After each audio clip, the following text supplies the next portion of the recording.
If that waitress opens her mouth, I swear she'll ruin your career."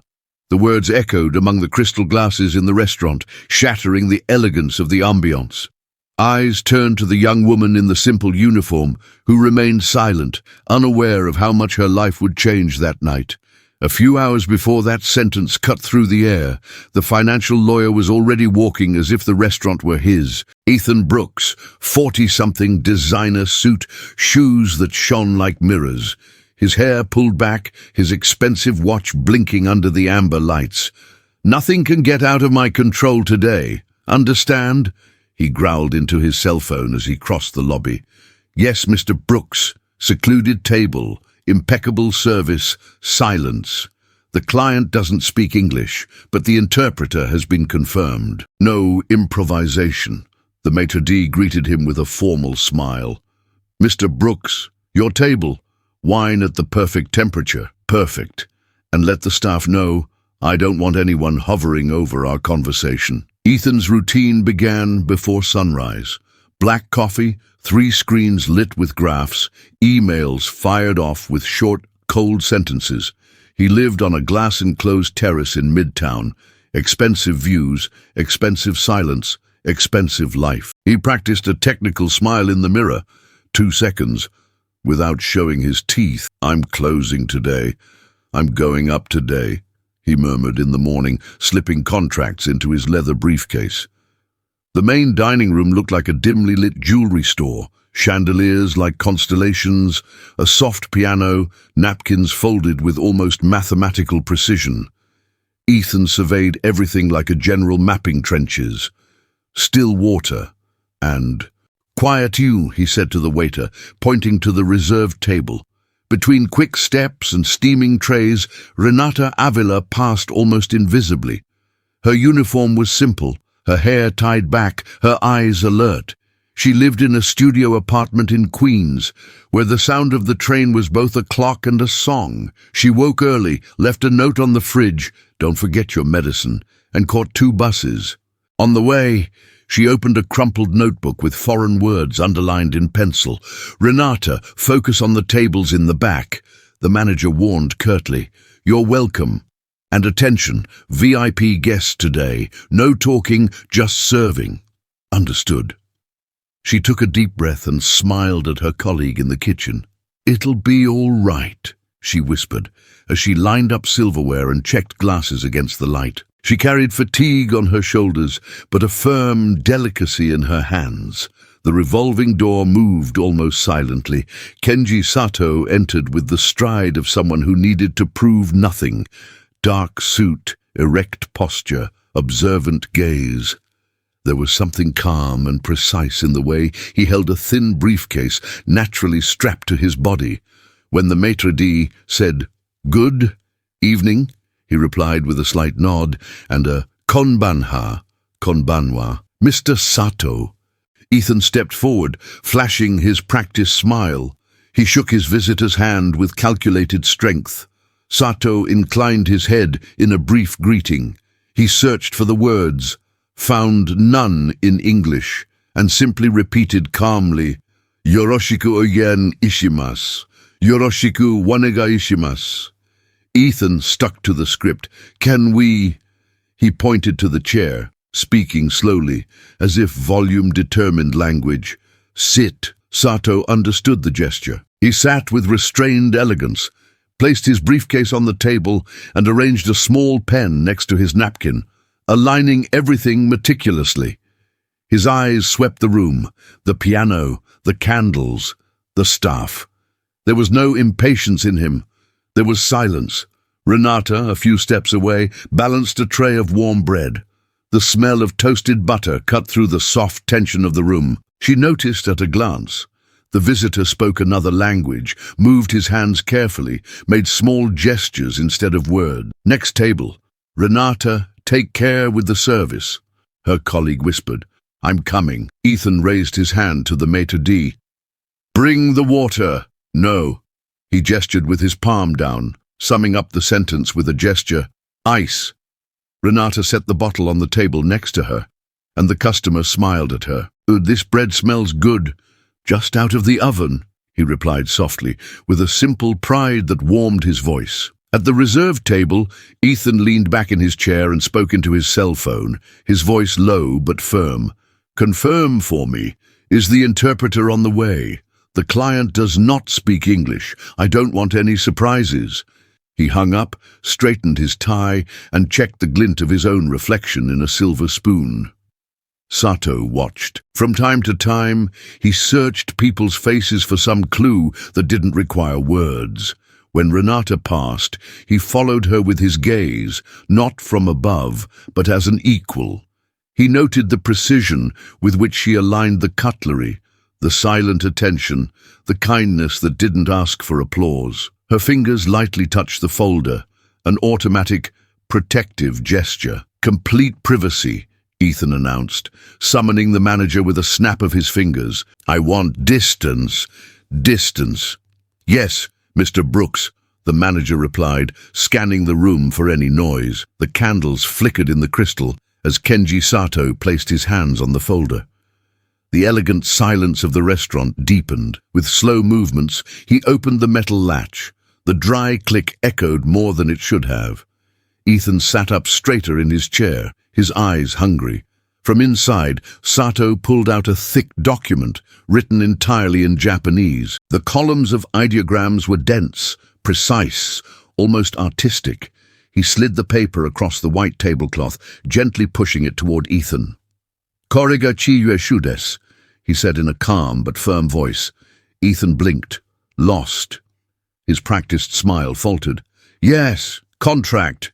Good, good," he stammered, trying to mask the emptiness.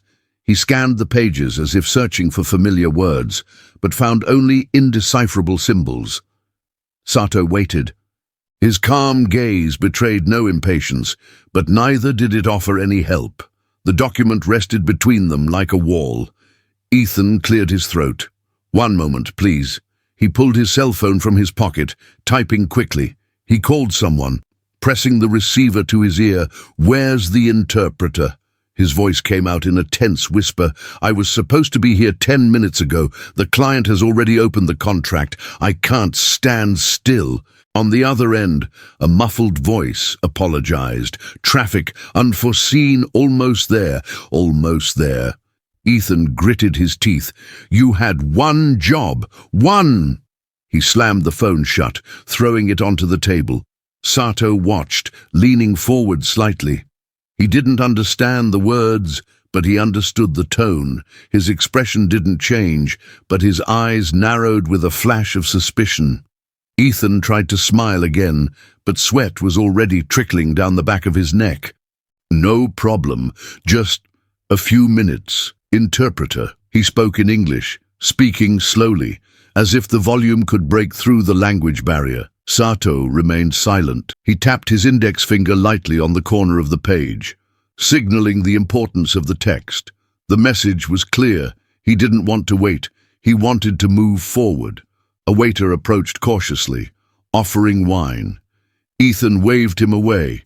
"Not now!" he hissed. The waiter backed away, swallowing hard. Renata, in the background, watched as she exchanged glasses at a nearby table. She noticed the blush growing on Ethan's face, Sato's impatience, the heaviness in the air. She felt her stomach tighten. Ethan tried to improvise, flipping through the pages as if searching for a familiar clause. The ideogram, however, were insurmountable walls. Each symbol seemed to mock him. This very important. He pointed to a random line, smiling falsely. Sato inclined his head, showing no reaction. His silence was more deafening than any response. The tension grew thick, as if the entire hall were holding its breath. Even the pianist seemed to play more softly. Ethan clutched his water glass, his hands trembling. "Interpreter. Soon. Please. Wait." Time ticked by slowly, heavily. Each untranslated second was an open wound. The business, and Ethan's reputation, hung by an invisible thread. The click of the folder was still echoing when Ethan decided to improvise. He straightened his tie, cleared his throat, and pointed to the top of the page as if he knew what he was doing.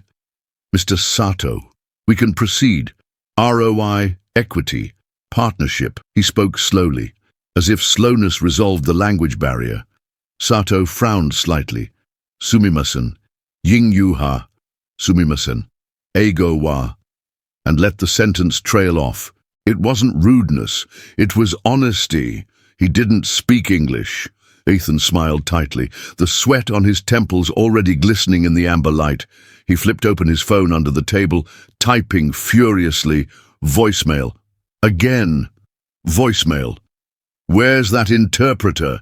He whispered, biting back a curse. I pay by the hour.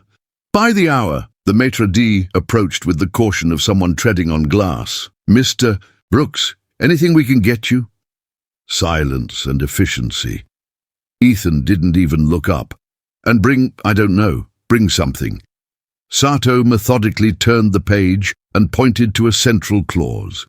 His finger landed like a stamp. That was important. Coco, he said calmly. Here. Ethan leaned forward, pretending to understand. Yes, Coco, he chuckled to himself, embarrassed. He scanned the kanji as if trying to decipher stars. It was important, I know. The pianist, sensing the mood, lowered the volume. The restaurant, once made of crystal and whispers, took on sharp edges. 2 customers at the next table whispered. A waiter bit his lip. Renata, standing a few feet away, felt her stomach tighten.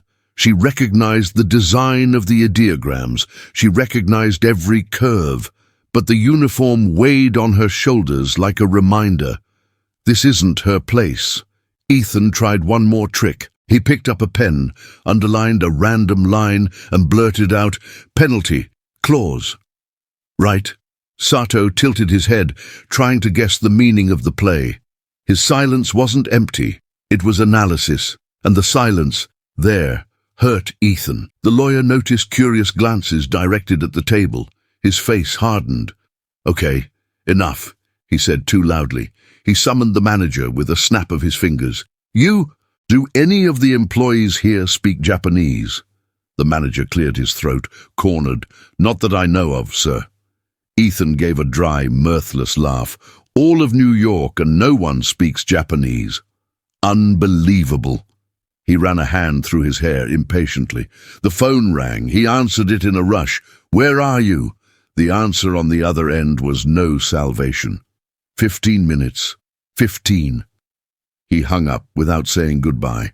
It was then, stung by shame and the need to appear larger than life, that he looked around as if hunting for a scapegoat. His gaze landed on Renata, who was delicately arranging glasses. Maybe. He took a deep breath and blurted out, like a joke begging for an audience. Maybe the cleaning lady can translate, since she's no good for anything else. The sound cut through the room. Nervous laughter erupted from one table, then another, like someone laughing to please the person in charge. A waiter gave a small, reflexive smile. The maitre d' made an indefinable noise, half laugh, half choke. Someone whispered, "Yikes!" Renata froze. Her hands, which until then had been like calm seas, turned cold. Her face burned.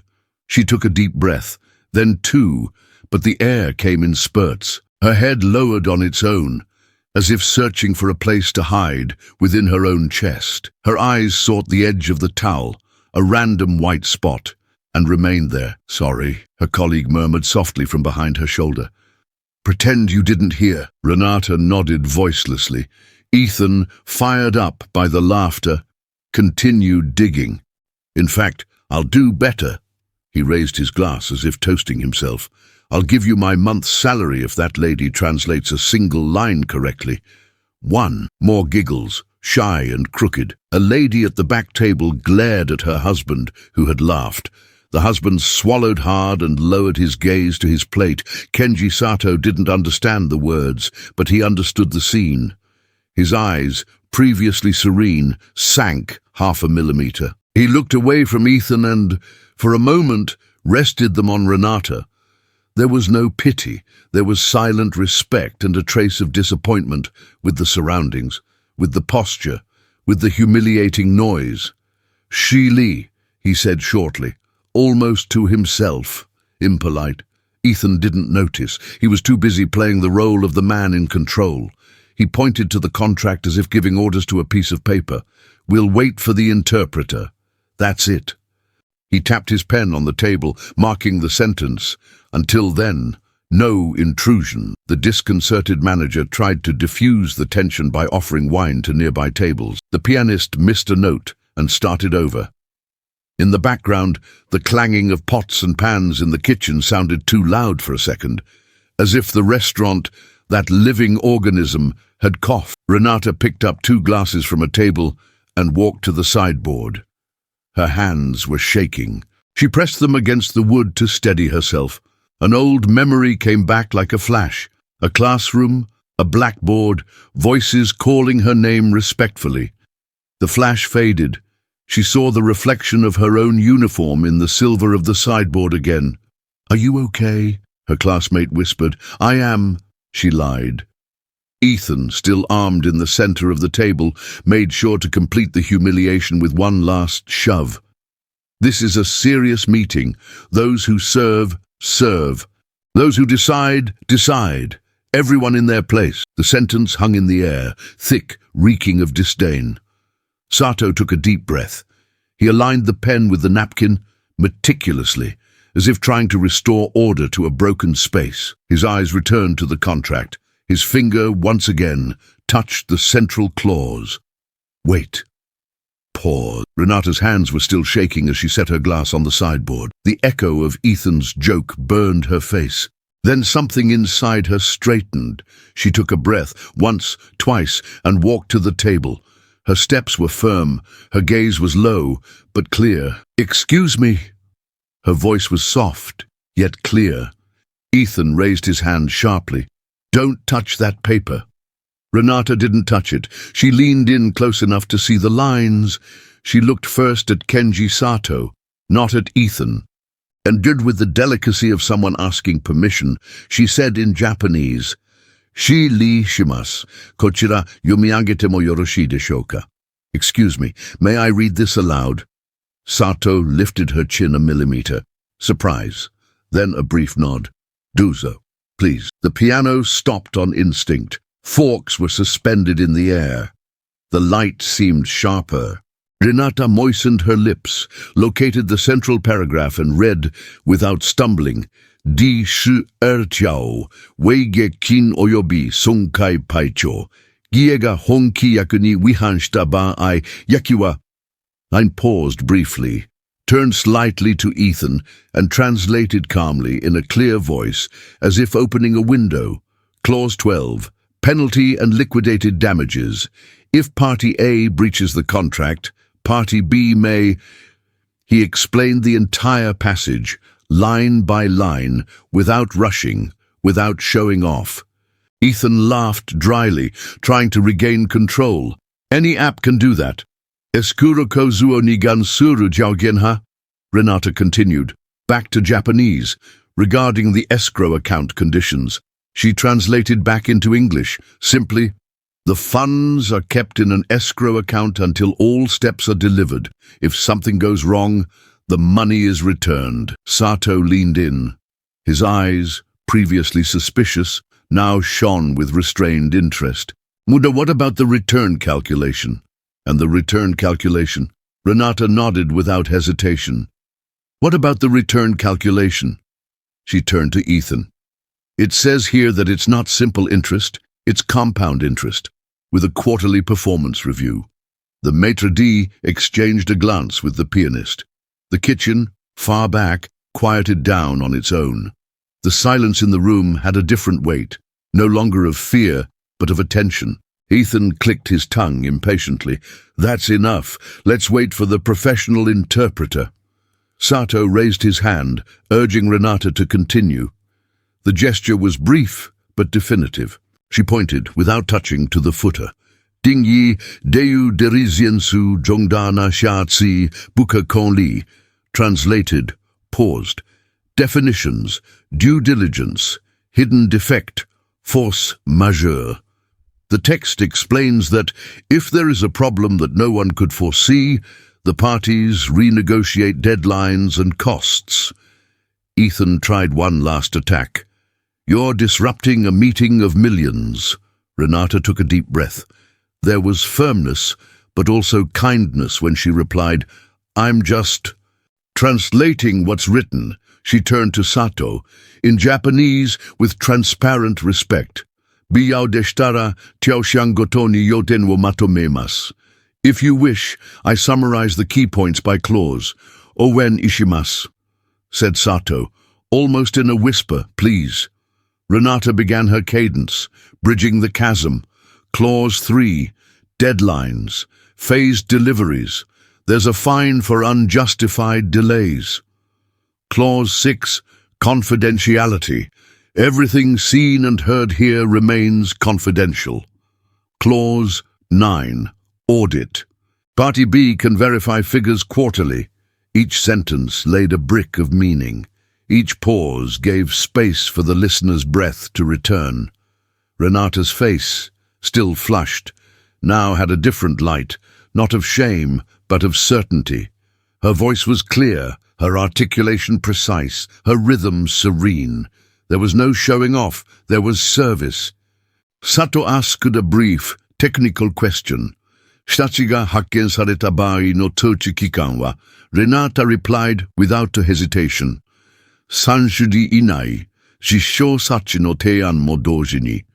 Translating for Ethan, without harshness, 30 days to notify defects and present a correction plan. That's when the room understood. One by one, the crooked smiles disappeared. Those who had laughed now looked at the woman in uniform as if seeing her for the first time. The kitchen worker clutched her hands to her apron, fighting back tears.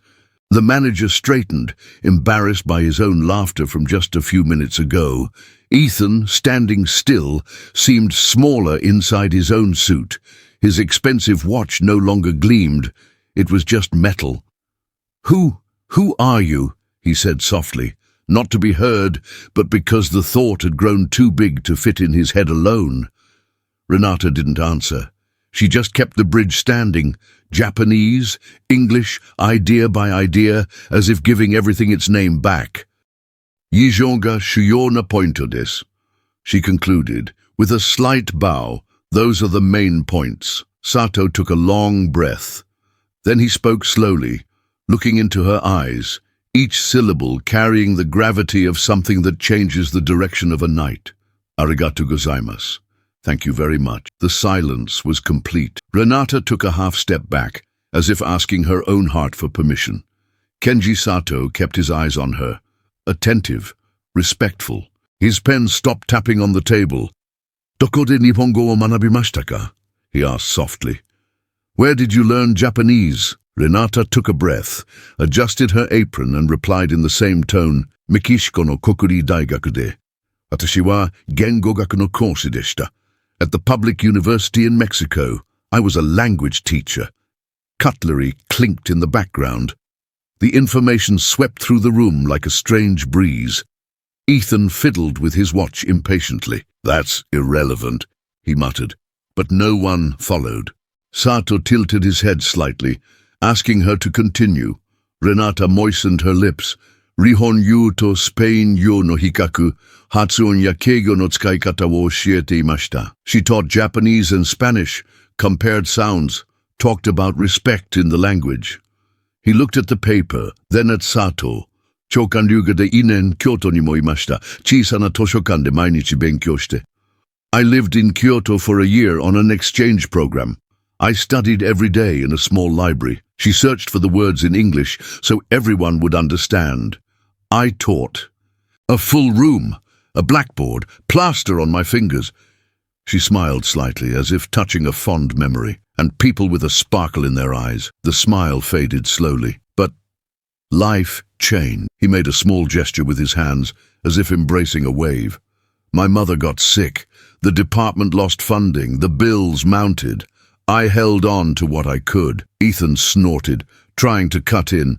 Can we get back to the contract? Sato didn't even blink at him. He turned to Renata. Kochira ni tita liuha. Why did you come here? Renata held her breath for a second. I came because I needed to work, she said simply, without drama. The promise of a language course didn't work out, and the rent won't wait. Sword, so I wore this uniform. She smoothed her apron with the back of her hand. And then I learned that, she bit her lip, searching for the right word, that we don't stop being who we are just because we change places. The kitchen worker, from afar, stifled a sob. The manager straightened his posture. Uncomfortable with his own shadow, Renata continued, now a little firmer. I bring a notebook on the bus. She smiled shyly. I repeat words softly, practicing pronunciation. Kotoba. Or chopsticks. Otibarasho. Sato finished, with a discreet glow. The tongue is a bridge. That's it? A bridge? She nodded. And I just tried to build one, just now. For a moment, the entire room seemed brighter. The candles reflected in the glasses like little moons. Sato, curious, asked another short question. Jiazu ha? Family. My mother, his voice softened. I leave notes on the fridge, reminding me about the medicine. She says she misses me when I leave too early. A small laugh escaped. I miss hers, too. Ethan drummed his fingers, not looking at anyone. Finished? He asked the air. Renata didn't respond to him. He spoke to Sato, softly. Sumimasen, shi wa koko de uguraite imasu ga, manabu koto mo oshieru koto mo yamete imasen. I'm sorry, I work here, but I haven't stopped studying or teaching. Chinmo, anata wa yoshimashita, said Sato, very quietly. Right now, you taught. The comment hung in the air, light and heavy at the same time. Renata lowered her eyes gratefully. Thank you. She took a deep breath and added, for all to hear, I've lost a lot. She looked at her hands, the same ones that held trays every night. But I haven't lost my job, explaining. Connect, take care of words to take care of people. Sato nodded seriously. There was respect in the line of his jaw, in the attentive way he listened. He didn't treat her like a heroine or a poor thing. He treated her like someone who mattered. Renata looked up, and the shame that had burned just minutes ago was gone. In its place was a serene glow. If you'd like, I can summarize the rest of the document, just out of respect for your time. She said it simply, without offering too much. It was an outstretched hand, not a flag. The air felt new when Kenji Sato straightened his posture and spoke directly to Renata, with crystal-clear respect. Anata no zishin to cheishi-san ni kansha shimasu. I appreciate your intelligence and honesty. He pointed to the empty chair next to him. Kochirahe duzo otsukuri kudasai. Please sit here. Renata blinked in surprise. She looked at her apron, her hands, the floor. I can stand. Sato smiled with his eyes and repeated, softly but firmly, Shini, at the table. The maitre d' understood even before the translation. He rushed over, bringing a set of cutlery, a fine china plate, and a glass that sang softly as it touched the table. The kitchen worker's hand flew to her mouth in emotion. A nearby couple murmured, How beautiful! Ethan blushed. The vein in his neck throbbed. This is a confidential meeting. House policy. Protocol. The words came out in steps. She's on the service team. Sato didn't need to understand the language to notice the barrier. He turned to Renata and spoke, as if establishing a principle. Chiyue ha shinrai de no ridechimasu. Shinrai wa likai kara umaremasu. A contract is built on trust. Trust is born of understanding. Renata, still standing, translated for everyone in a calm voice. He says that without understanding there is no trust, and without trust there is no contract. Sato added, with a curt gesture to the chair. You built the bridge. Renata's legs gave way a millimeter, not from weakness, but from relief. She sat up slowly, back straight, hands clasped in her lap. For a second, she seemed to apologize to the towel for occupying her.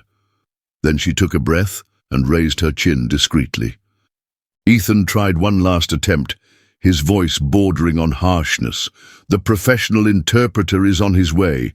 We can wait as agreed." Sato simply inclined his head toward Renata, waiting. She translated and then added, looking the lawyer in the eye with a kindness that cut more than a knife, "He prefers to continue, and he asks that I do so sitting down as part of the conversation." The manager approached, embarrassed. "Mr. Brooks, the customer has priority." Ethan clenched his fists, unclenched them, and then clenched them again. The luxury watch felt too heavy on his wrist. Behind his wounded pride, something gave a first thread. "Okay," he said dryly. He swallowed. "Please." The word came out thinly. "Help." Renata nodded, unemotional. "With respect," she replied softly. Sato raised his glass with a small gesture of gratitude. "Thank you." And at the surrounding tables, the sound returned. The piano found the right note, the silverware resumed its timid rhythm, and the restaurant, this crystal stage, repositioned its light. Now, at its center, a woman in a simple uniform sat at the head table, not by concession but by merit. But the mood changed again when Ethan leaned across the table, his voice sharp. "Sorry, but that's not reliable." He pointed at Renata with his pen. She may have read math, but legal terms are another story. A mistake here costs millions. Renata held his gaze without lifting her chin. "I can reread the technical sections." Slowly. Sato gave a short, approving gesture. His eyes said, "Continue." Ethan forced a laugh. "Great, then explain, for example, the difference between warranty and indemnity in there." In legal Japanese, that changes everything.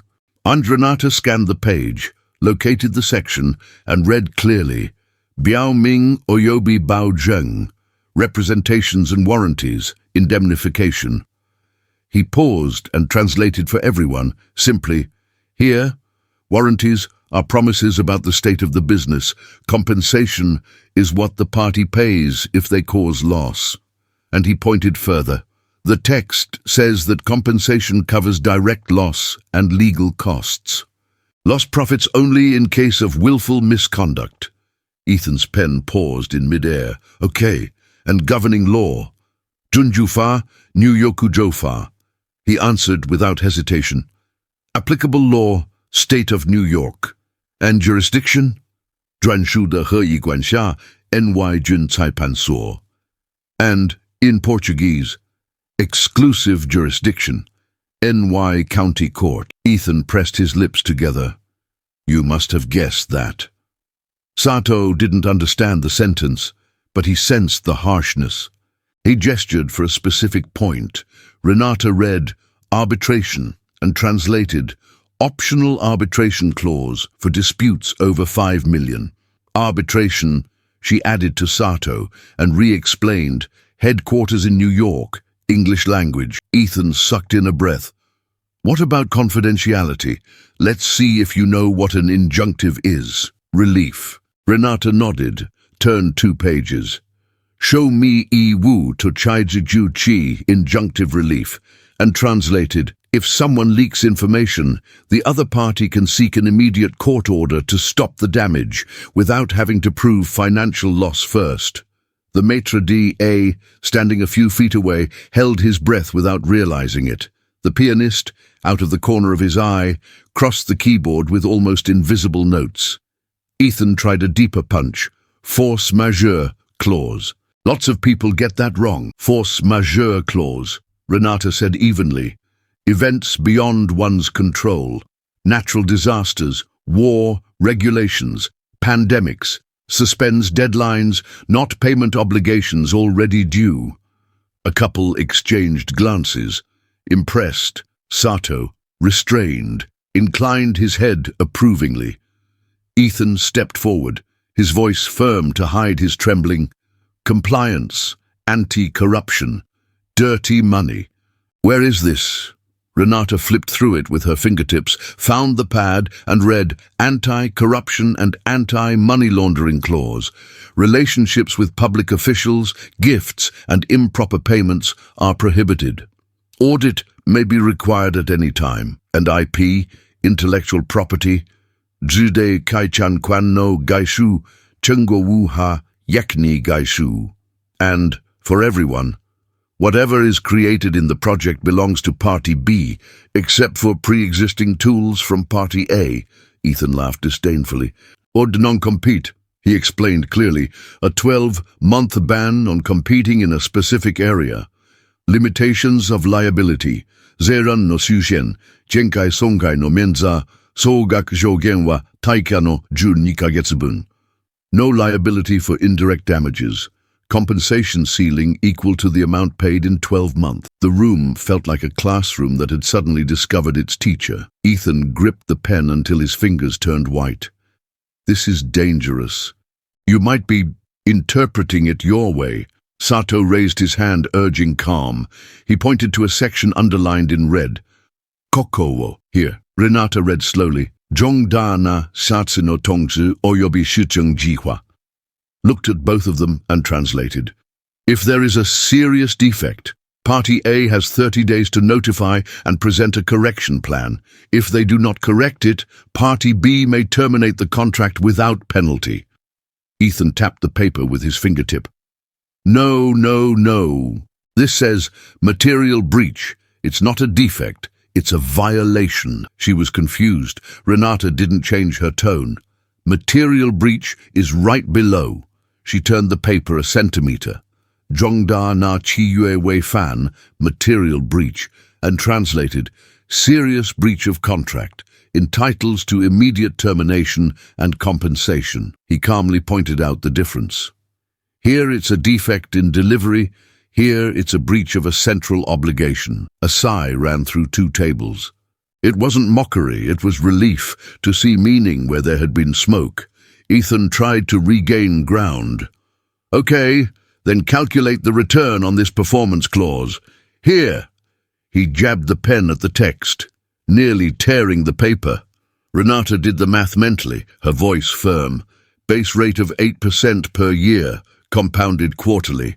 If the target is exceeded, there's an additional 2% carry forward in the following quarter. Sibanchi Fu Li, KPI da Chenshi Nobo Nasu Li Huiri. He explained to Sato, who nodded satisfied. Ethan breathed faster. What's the cure period for lateness? Shizheng Qijian, 15 Ru, he answered. 15 days. He looked around, searching for allies. He found only attentive faces. The manager, pale, kept a respectful distance. The colleague in the kitchen cupped her chin in her hand, silent. Ethan whispered, as if speaking to himself, "This can't be happening." Sato, with inflexible courtesy, indicated another page.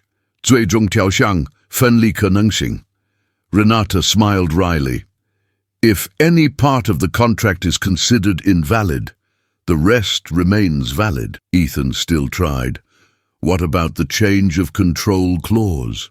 的是海前变更是签通知义务卖力需求项的检讨 Change of control, obligation to notify in advance. There is a trigger to re-evaluate the price and even buy back a stake. Ethan's watch felt heavy again. The suit, once armor, became a burden. Enough. I get it. His voice trailed off. Let's wait for the professional. Sato placed his open hand gently on the edge of the contract, a gesture that ended the discussion without raising his voice. Then he looked at Renata, as if handing over a key.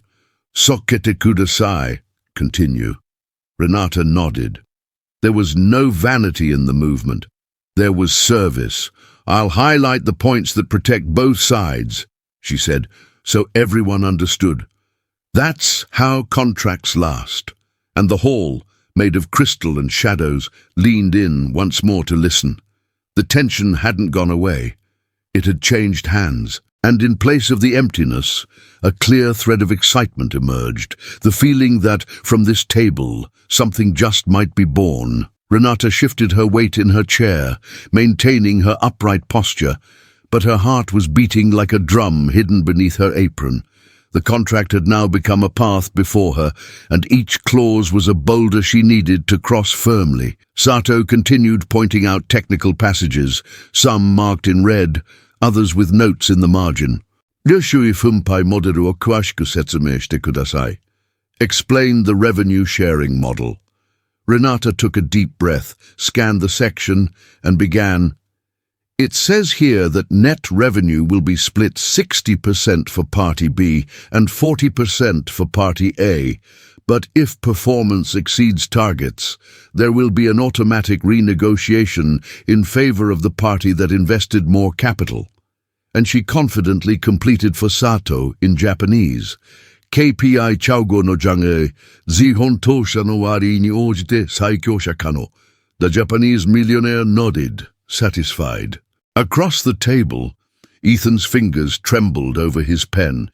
He could no longer interrupt. The room seemed to reject his voice. Renata continued. Environmental clause, shared responsibility for any environmental impact, including waste disposal and compliance with local regulations. Translating to Sato, he added, Kankyo jako, heiki bushori ya kisei sonshu ni kanshite, sohou ga sekirin o kyoyu suru. Sato's eyes lit up. Seiji-sa o kanjimasu. I feel honesty. Renata smiled lightly, moved. The lump in her throat was melting away. As she read, flashes of her past life came to her. The classroom in Mexico, attentive students, books open in Japanese, the blackboard with chalk writing, her mother's voice saying, "You were born to teach." Now, ironically, here she was, teaching again, but on a much larger stage. The restaurant's atmosphere had changed. The diners, who had previously whispered and laughed, now listened with silent respect. The pianist played more softly, almost as a soundtrack to what was happening at the main table. Ethan said, almost in a whisper, "That's not fair." Renata, ignoring it, continued firmly. Financial transparency clause. External audits can be required without prior notice. Kaiwu no tomei-sing, waibukensha wa shizen tochi nashi de shizikano. He completed to Sato. He rested his hands on the table, took a deep breath, and smiled, a rare gesture. Wanbi desu? Perfect. Perfect. Renata lowered her eyes for a moment, feeling tears threaten, but she composed herself. "Thank you," she said, in a whisper. Suddenly, Kenji Sato closed the pen with a soft click, stood up slowly, straightened his jacket, and looked first at Renata, then at Ethan. The piano stopped on its own, as if it, too, was waiting for the next note. Sato spoke quietly, but each syllable had the weight of a bell. "Si hakenyo to dake kyosho shimasu. Anata wa toishie shite kudasai." I will only negotiate with her. You are dismissed. Renata translated calmly, looking at Ethan. He said, I will only negotiate with her. You are dismissed. The room held its breath. A fork clattered onto a table and made a sharp clang. Ethan blinked, stunned. You can't fire me. His voice trailed off. I represent the negotiations. I set up this meeting. Sato maintained his straight posture. His gaze said it all. He didn't need to raise his voice. Shin lai ga arimasen. There is no trust. Renata repeated with the same light firmness. He said, there is no trust. Ethan pulled out his cell phone like a gun. I'm calling the managing partner now. This is absurd. Rapid keystrokes, heavy breathing. Caldwell, pick up. The call answered on the fourth ring. The speakerphone carried his deep voice over the glasses. Brooks, I'm in a meeting. Hurry. Ethan spoke in a rush. The client is acting out. He wants to replace the lawyer in the middle of the negotiation. It's against protocol. I need you to intervene. Sato gestured. Renata politely said, Sir, may I speak to him? On behalf of Mr. Sato. Ethan hesitated. Sato gave a curt nod. Renata approached the phone, her voice clear. Good evening, Mr. Caldwell. This is Renata from the restaurant. Mr. Sato respectfully requests that the negotiations continue without Mr. Ethan. Lack of trust. He will continue with just me translating until the official interpreter arrives. On the speakerphone, a thick silence. Then, the question that cuts through, is Mr. Sato by your side? Renata looked at Sato. He approached the cell phone, tilted his head and spoke slowly. This business is important to your firm. My condition is one, push him away. Renata translated word for word. The manager, standing 2 steps away, seemed smaller in his suit. The kitchen worker clenched her fingers in her apron. On the other end of the line, the managing partner's voice changed in tone. Mr. Sato understood. Madam, Renata, right, tell him we accept his condition. Ethan paled. Caldwell, you can't. The sentence was clipped, dry. Ethan, you're off the case. And considering recent complaints and what I'm hearing now, you're terminated from the office, effective immediately. Leave the files with the office tomorrow morning. Good night. The power-off beep sounded like a judge's gavel. For a second, no one moved. The world turned to glass. Ethan opened and closed his mouth, but nothing came. His face flushed, then drained of color. The hand holding the pen trembled. It fell and rolled to a stop on the table's leg. He looked around for a way out. There was none. Only eyes piercing through him, some hard, others just tired. This is a circus, he muttered, standing up with his chair scraping the floor. You'll regret this, no one answered. The maitre d' stepped forward, gentle and firm. Sir, allow me to escort you out. Ethan gathered his pride in shreds. He straightened his tie, which now felt like a tight rope. Before taking the first step, he locked eyes with Renata. She didn't smile. She didn't tease. She simply maintained her dignity in silence. That hurt more than any words. He turned his head and walked. The room opened up. Beside the door, the lady at the back table lowered her eyes. Her husband took an unnecessary sip of water. The colleague in the kitchen took a shaky breath. The pianist rested his fingers in his lap, in respect. The door closed. The sound was soft, but definitive. A collective sigh swept through the restaurant, almost a wind. The piano returned with a clear, unhurried melody. Sato then turned to Renata, bowed his body in a greeting that fit into the dictionary of honor. Arigatou gozaimasu. Thank you. Renata waved back, her eyes moist, her voice steady. I just did what was right. Sato pointed to the contract. Sokemashou. Let's continue. The maitre d' appeared discreetly, placing a glass of water before Renata as if offering a medal without a ribbon. For you, he said quietly. Thank you. For today. She held the glass with both hands, feeling the cold bring the floor back. The room seemed finally to breathe properly. There was no shouting, no celebration. There was justice, the rarest of music. Renata adjusted her chair, straightened the paper. She looked at Sato and nodded. The center of the table had changed hands. So had the night. The contract was already decided. But something still needed to be said. Kenji Sato rose from his chair, straightened his jacket, and looked directly at Renata. Anata wo senshi ni huitai, he said, his voice firm, clear. I want to officially hire her. Renata's eyes widened. Me? But I only wait tables. Sato shook his head seriously. No. And with effort, he spoke in Portuguese. You don't serve. You build. You're a bridge. The entire hall fell silent. Renata put her hand to her chest, confused and emotional. But what about my studies? I can't afford them anymore. Sato leaned forward, his eyes shining with conviction. I'll support, Renata translated quietly to herself, then murmured with tears in her eyes. Support my studies. I haven't heard that in years. The manager, who had been watching from a distance, couldn't resist. He approached slowly, took his badge from his pocket, and spoke in a choked voice. Renata, forgive me. Today, I treated you like invisible, but you proved yourself to be a giant."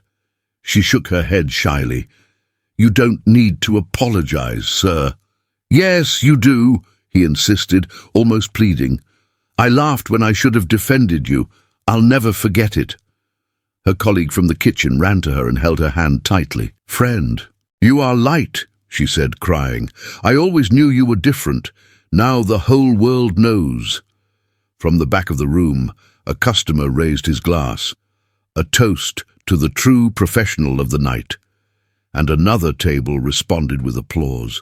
Soon, the whole restaurant was applauding. Renata, surprised, murmured, "I don't know if I deserve all this." Sato answered immediately, "You do."